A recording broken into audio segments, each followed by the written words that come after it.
வணக்கம் ஃப்ரெண்ட்ஸ், இன்றைக்கி நாம் பார்க்க போகிறது நாட்டுக்கோழி முட்டை ஆம்லெட்டுங்க. சாப்பிட்டு பாருங்கள், செம்ம டேஸ்ட்டாக இருக்குங்க. செம்ம டேஸ்ட்டாக இருக்கும். என்ன டேஸ்ட்டு ஆம்லெட்னாலே அப்படி ஒரு டேஸ்ட்டுங்க. அதுவும் நாட்டுக்கோழி முட்டையில் ஆம்லெட் போட்டு சாப்பிட்டா என்ன டேஸ்ட்டாக இருக்கும் தெரியுமாங்க? வாங்க வீடியோக்குள்ளே போவோம்.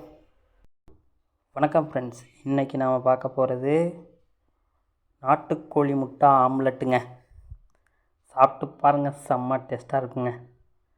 நாட்டுக்கோழி முட்டை ஆம்லெட் செய்கிறதுக்கு முதல்ல வெங்காயத்தை பொடி பொடியாக நறுக்கி எடுத்துக்கணுங்க. அதோட கொஞ்சம் மிளகாய்த்தூள், கொஞ்சமாக பச்சை மிளகாய் கட் பண்ணி போட்டு வச்சுங்க.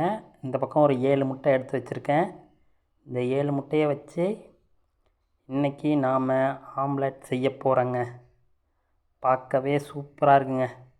சரி, முட்டையை உடைச்சி இதில் ஊற்றிடுவோங்க. என்ன ஒவ்வொரு முட்டையாக உடைக்கிறதுக்குள்ளே இவ்வளோ நாளி ஆகுது. ஓகே, உடைச்சாச்சுங்க. அப்படியே இதை போட்டு நல்லா மிக்ஸ் பண்ணி எடுத்துட வேண்டியதாங்க.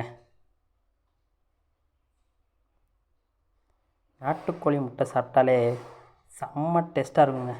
இந்த நாட்டுக்கோழி முட்டையில் உள்ள சத்து அப்படியே இந்த ஆம்லெட்டில் வந்துடுங்க.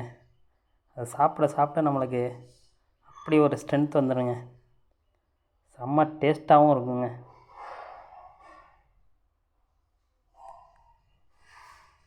நல்லா மிக்ஸ் பண்ணிங்க, அப்போ தான் ஆம்லெட் நல்லா வரும்.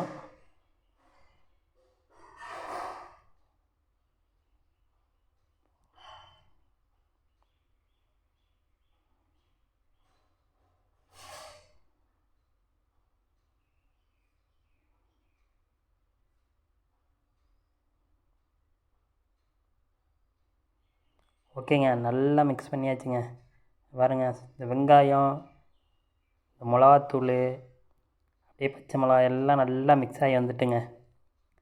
அதுக்கப்புறம் என்னங்க, அப்படியே தோசைக்கல்லில் வச்சு அப்படியே இந்த மாவை எடுத்து கொஞ்சமாக அப்படியே ஊற்றி அப்படியே ஒவ்வொரு தோசையாக, அதாங்க ஆம்லெட்டுங்க, அப்படியே ஒவ்வொரு ஆம்லெட்டாக எடுக்க போகிறோம், சாப்பிட போகிறோங்க.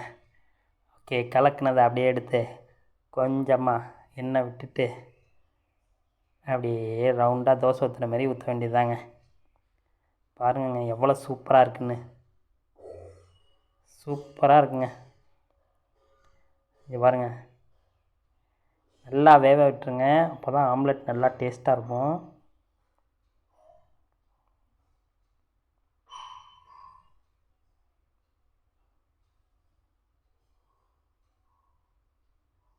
நல்லா வெந்துட்டுருக்குங்க. இந்த முட்டை ஆம்லெட் செய்கிறது என்றைக்காலும் ஒரு நாள் தாங்க. எங்கள் வீட்டில் கோழி இருக்கிறதுனால இந்த மாதிரி ஆம்லெட்லாம் செய்ய முடியுது. இல்லைன்னா கடையில் தாங்க வாங்கி சாப்பிட்ணும். கடையிலலாம் இப்போ ரேட்டு ஏறிட்டுங்க. குறிப்பாக இன்றைக்கி வெங்காயம்லாம் ரேட்டு அதிகமாக ஏறிட்டுங்க. தக்காளி கிலோ 140 ரூபாங்கிறாங்கங்க. கட்டுப்படி ஆகாதுங்க. ஓகே, கொஞ்சமாக எண்ணெய் விட்டு அப்படியே இந்த ஊற்றுனதை அப்படியே ஒரு பெரட்டி எடுத்து வச்சிட வேண்டியது தாங்க. பாருங்கங்க எவ்வளோ அப்படியே ப்ரௌனாக அப்படியே சூப்பராக வந்திருக்கு பாருங்க. நல்லா மொறுன்னு இருக்குங்க. நல்லா சூப்பராக இருக்குங்க இந்த ஆம்லெட்டு. அப்படியே பதத்தோடு எடுத்துடணுங்க. அப்போ தாங்க அந்த ஆம்லெட்டுக்கே டேஸ்ட்டு. பார்த்தீங்களா, இப்போ எடுத்து வச்சாச்சுங்க. ஓகே, இன்றைக்கி நம்ம ஆம்லெட் போட்டாச்சுங்க. இந்த ஆம்லெட் எவ்வளோ சூப்பராக வந்திருக்குன்னு பார்த்தீங்களா? இதை நீங்களும் உங்கள் வீட்டில் ட்ரை பண்ணி பாருங்கள். உண்மையிலே சூப்பராக வரும். அதுவும் நாட்டுக்கோழி ஆம்லெட்டு செம்ம டேஸ்ட்டாக இருக்கும். நாட்டுக்கோழி முட்டையிலே வாங்கி ஆம்லெட் போடுங்க. அப்போ தான் உங்கள் உடல் நலத்துக்கு. மீண்டும் அடுத்த வீடியோவில் பார்ப்போங்க. அதுக்கு முன்னாடி செங்குலவி சேனலை சப்ஸ்கிரைப் பண்ணுங்கள்.